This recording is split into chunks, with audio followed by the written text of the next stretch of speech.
4, 3, 2, 1.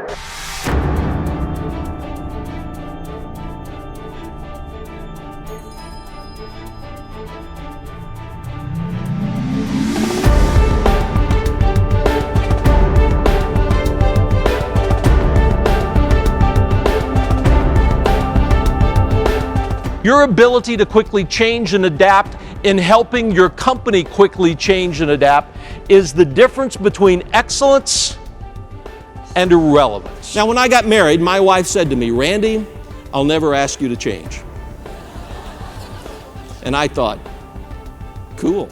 She then went on to say, "I do expect that you'll continually adapt." A couple of you are going to write that one down, aren't you? The culture always wins.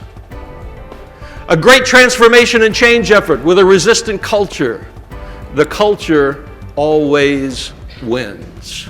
If we can change the culture, we change the results. Change doesn't fail because of bad models. It fails because of faulty leadership. The biggest barrier you will face to change is probably not at the top and probably not at the bottom. It's in the middle. You see, if you buy this premise, everybody wants to do a good job. That means every piece of resistance that you receive is something that, one, is a legitimate concern in their mind, or two, a legitimate fear that they have. You see, we all bring baggage to change. Some of us carry little overnight bags, others of us have great big steamer trunks on our back. Some of us filled with good stuff, most of us filled with, when it comes to change, with bad stuff. Every opportunity for resistance is a chance for you to unpack that baggage, to get the bad stuff out.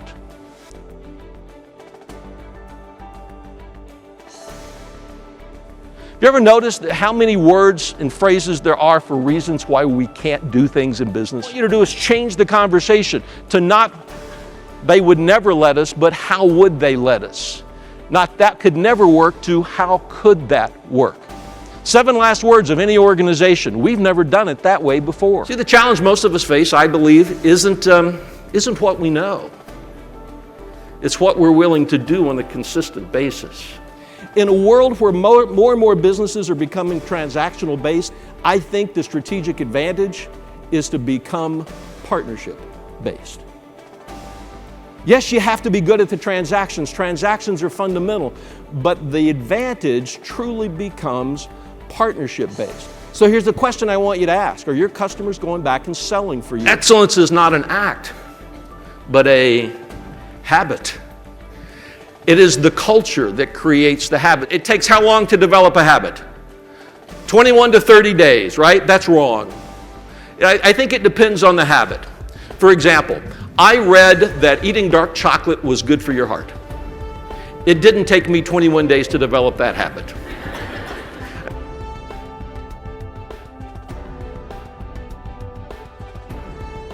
The present should be guided more by the future than the past. What will you do today? What will you do right now? What will you glean from this conference? What will you capture in information in the hallway? What will you do today while you're here? What are you going to do today that will guarantee your success tomorrow? The mind stretched by the possibility and the potential of a new idea never returns to its original shape.